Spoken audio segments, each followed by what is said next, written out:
Hello students, आज हम discuss करने जा रहे हैं practical problems on union and intersection of two sets. इसके लिए हम पहले एक फार्मूला ड्राइव करेंगे और उसके लिए हम एग्जांपल से प्रोसीड करेंगे।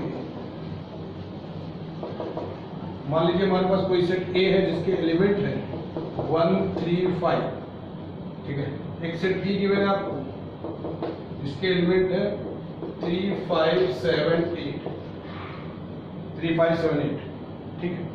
अब मैं कहूँ number of element of A, N of A, number of element इसमें कितने हैं 1, 2, 3, total 3 elements. Number of element of B 1, 2, 3, 4, ठीक है। अब ए यूनियन बी निकालेंगे हम, यानी कि दोनों की मिक्सिंग करेंगे तो 1, 3, 5, 7, 8, number of element of A union B, इसमें कितने एलिमेंट है 1, 2, 3, 4, 5।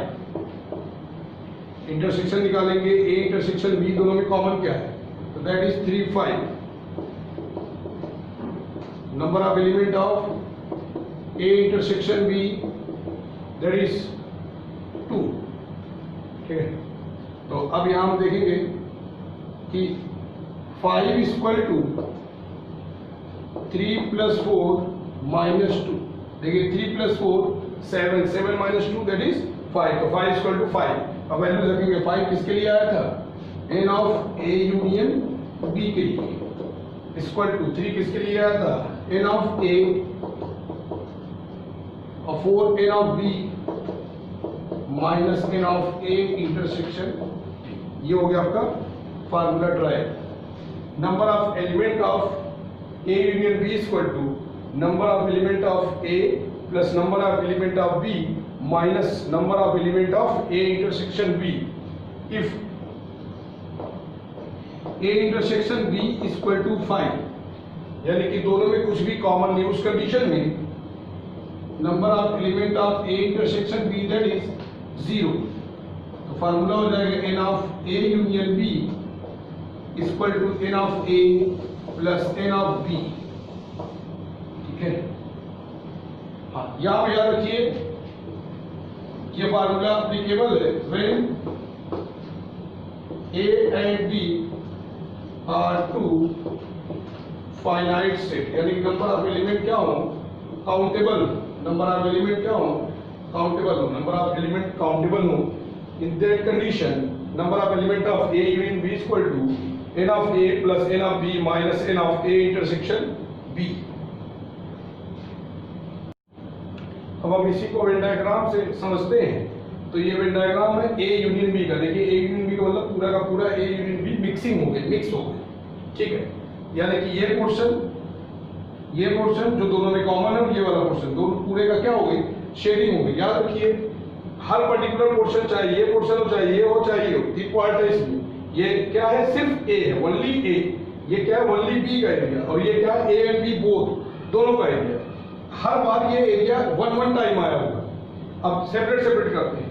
ये हो गया एन ऑफ ए का एरिया। तो देखिए इसमें ए ओनली ये वाला भी आ गया और ये जो कॉमन एरिया ये भी आ गया एक बार, ठीक है। इसको ऐड करते हैं एन ऑफ बी वाले एरिया से, एन ऑफ बी वाले में एरिया ऐड कर रहे हैं तो फिर ये कॉमन वाला एरिया आ गया। तो जब ऐड किया गया तो ये पता चला कि कॉमन वाला एरिया 2 टाइम्स आ गया। एक्चुअल में कितनी बार था 1 टाइम था, ऐड वाला कितनी बार हो गया 2 बार, 2 टाइम्स हो गया। तो 2 टाइम्स होने की वजह से हमें 1 टाइम से क्या करना पड़ता है सबट्रैक्ट करना पड़ता है। इसलिए n of A union B equal to NA plus NB minus n of A intersection B। ये वेन डायग्राम रिप्रेजेंटेशन हुआ। ये एरिया 2 बार आ जाने की वजह से चाहिए हमें 1 बार, तो इसीलिए हम इसको क्या करते हैं सबट्रैक्ट कर लेते हैं। और अगला केस देखते हैं if A B C are 3 finite sets, यानी कि पहले 2 का सेट केस था, अब 3 सेट्स है ए बी सी। उस कंडीशन में number of element of A union B union C, number of element of A union B union C equal to number of element of A plus number of element of B plus number of element of C minus number of element of A intersection B minus number of element of B intersection C minus number of element of A intersection C plus number of element of A intersection B intersection C. इसको diagram से देखते हैं। तो ये आपके हो गए ए B सी 3 sets हो गए। तो देखिए ये पर्टिकुलर एरिया जो है ये एरिया आपका किसको रिप्रेजेंट कर रहा है, ये रिप्रेजेंट कर रहा है सिर्फ ए को, यानी कि इसमें कुछ भी कॉमन नहीं है। ऐसे ये पर्टिकुलर एरिया रिप्रेजेंट कर रहा है सिर्फ बी को, और ऐसे ये पर्टिकुलर एरिया रिप्रेजेंट कर रहा है सिर्फ सी को। ठीक है, ये एरिया अगर हम देखें गौर से तो ये एरिया ऐसा जो ए और बी में दोनों में कॉमन है, ये एरिया ऐसा जो ए और सी दोनों में कॉमन है, ये वाला एरिया ऐसा है जो बी और सी दोनों में कॉमन है, और ये पर्टिकुलर एरिया ऐसा है जो तीनों में कॉमन है, यानी कि A intersection B intersection C. तो जब हम ऐड करेंगे n of A plus n of B plus n of C, तो देखिए जब ऐड करेंगे तो ये एरिया है, एक बार ए की तरफ से आ गया, एक बार बी की तरफ से आ गया, तो इसीलिए हमें क्या करना पड़ेगा, सब्ट्रैक्ट करना पड़ेगा। ठीक है, तो जब हम सब्ट्रैक्ट करेंगे तो ये पर्टिकुलर एरिया पूरा सब्ट्रैक्ट होगा। ठीक है, दोनों की तरफ से आया भी और एक बार चला भी गया। ठीक है, तो कोई प्रॉब्लम नहीं है। फिर अगली बार बी इंटरसेक्शन सी जब सब्ट्रैक्ट करेंगे, तो जब सब्ट्रैक्ट करेंगे हमारा, तो ये particular area B intersection C का एक बार आया भी एक बार चला भी गया। ये वाला एरिया ऐसा था जो आपका कितनी बार आया था, ये ए में भी आया, बी में भी आया और सी में भी आया, 3 टाइम्स आया। तो सब्ट्रैक्ट होते टाइम ए इंटरसेक्शन बी के साथ एक बार चला गया। ठीक है, बी इंटरसेक्शन सी के बाद एक बार चला गया, और सी इंटरसेक्शन ए इंटरसेक्शन सी के बाद भी चला गया। तो 3 बार आया, 3 बार चला गया, मगर एक बार तो चाहिए था, इसलिए हमें बाद में क्या करना पड़ा, ऐड करना पड़ा ये पर्टिकुलर एरिया। ठीक है, तो वेन डायग्राम रिप्रेजेंटेशन हो गया। अब हम इसमें बहुत ढेर सारे फार्मूले याद तो नहीं करेंगे, मगर वेन डायग्राम से हम अपनी जरूरत के हिसाब से ड्राइव कर सकते हैं। जैसे N of A union B पे होल बार, यानी कि ए यूनियन बी के बाहर का।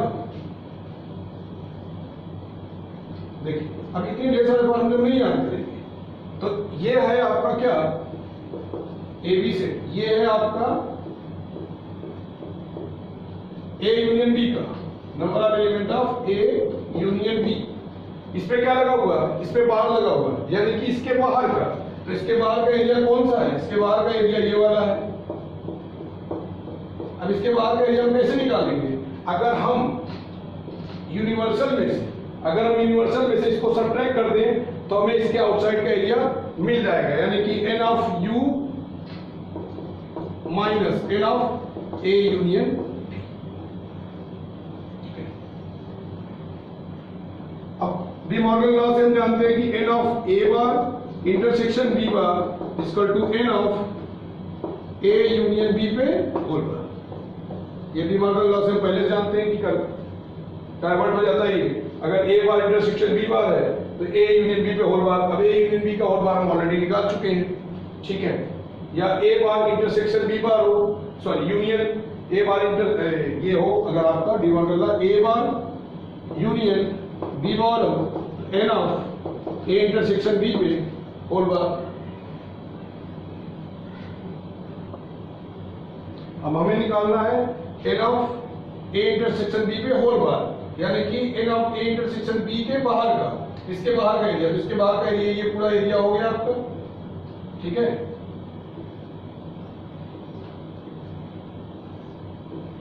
ये पूरा यू हो गया यूनिवर्सल से, ये हो गया ए, ये हो गया बी। अब अगर आप गौर से देखें तो यूनिवर्सल में से अगर इसको हम सब्ट्रैक्ट कर दें इस पर्टिकुलर पोर्शन को, तो हमें ये मिल जाएगा। तो ये क्या हो गया आपका, n of U minus N of A intersection. ठीक है, तो कुछ फार्मूले हमें इसी हिसाब से वेन डायग्राम की हेल्प से ड्राइव करने पड़ेंगे। चलिए कुछ और आगे देखते हैं।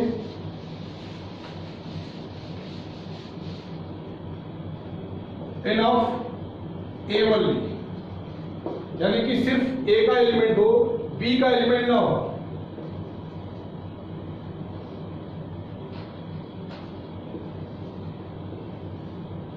ए B U, n of A only का मतलब ऐसा एलिमेंट जो सिर्फ ए में लाई करे, ऐसा एलिमेंट जो सिर्फ ए में लाई करे।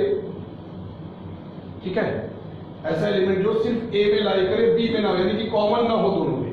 उसको हम एक और तरीके से कह सकते हैं n of A minus B. N of A minus B क्या है, अगर हम पूरे ए में से कॉमन वाला निकाल दे तो भी मिल जाएगा, यानी कि N of A minus N of A intersection B. तो वेन डायग्राम की जितनी हम हेल्प लेंगे उतना ही हम इसको और क्लियर कर सकेंगे। तो ठीक है, इन सारे फार्मूलों को याद नहीं करेंगे, वक्त आने पे ड्राइव कर लेंगे, क्वेश्चन के अकॉर्डिंग ड्राइव कर लेंगे। एन ऑफ ए ओनली का मतलब ऐसा एलिमेंट जो सिर्फ ए में हो, बी में ना हो। तो हमने बी वाले एलिमेंट क्या किए, इसमें से निकाल दिए, किसमें से, ए में से। तो n of A minus B, और वो क्या है, पूरे ए में से निकाल देंगे किसको, इंटरसेक्शन वाले क्वेश्चन को। ठीक है, number of element of A minus number of element of A intersection B.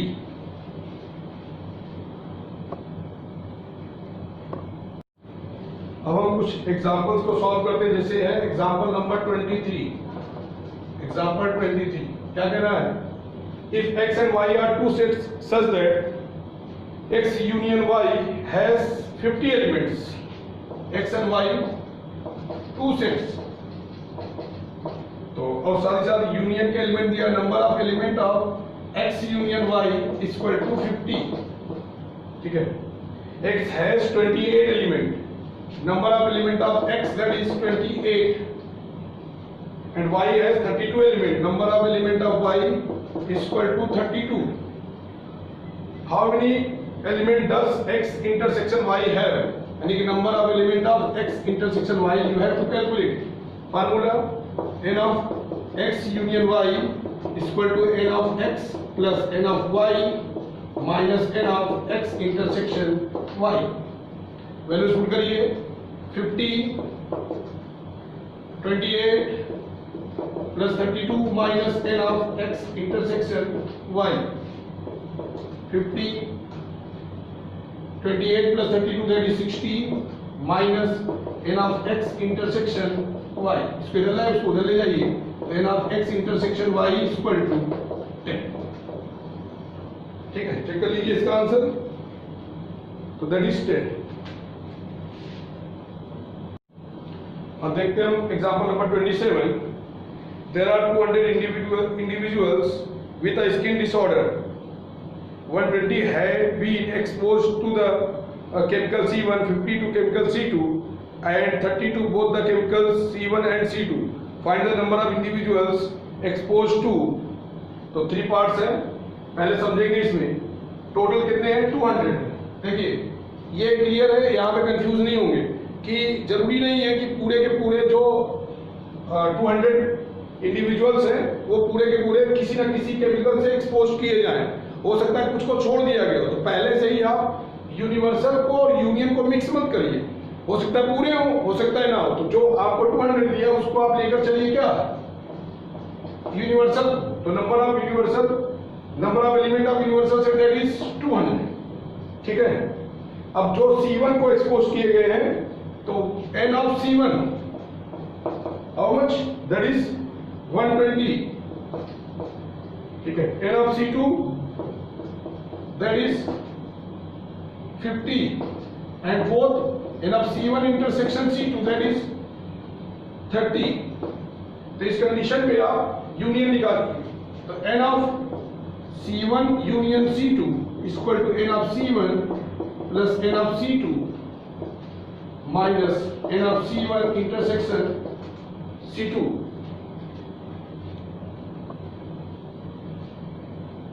Values को पुट करिए, तो 120 plus 50 minus 30, 120 plus 50 170 minus 30 that is 140।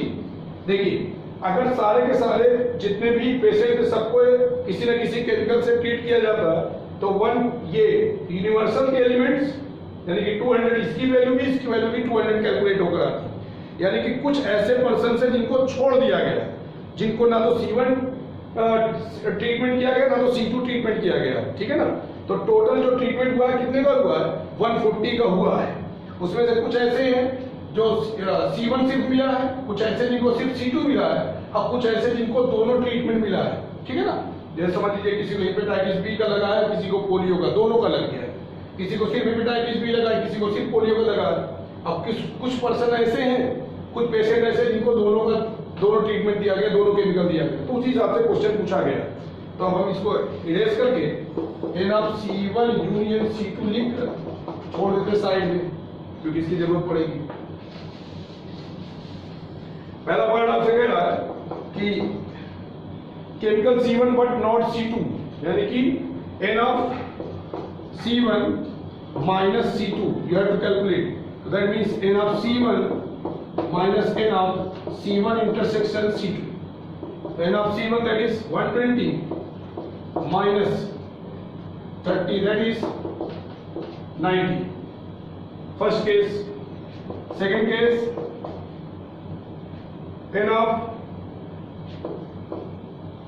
C2 but not C1, C2 minus C1, n of C2 minus n of C1 intersection C2, that is C2 50 minus 30 that is 20. Last part, chemical C1 और chemical C2, तो वो already हम कर चुके हैं, chemical C1 और chemical C2, that is n of C1 और C2, मैंने पहले ही बताया था, और का मतलब आपका यूनियन और एंड का मतलब इंटरसेक्शन, तो n of C1 union C2 वो ऑलरेडी कैलकुलेटेड है, हाउ मच 140, पहले कैलकुलेट कर लिया था हमने। तो ये सबसे इंपॉर्टेंट एग्जाम्पल था आपका, ये एग्जाम्पल भी हो गया। अब इसमें बेस्ड एक्सरसाइज है, तो अगली वीडियो में हम डिस्कस करेंगे। Thank you.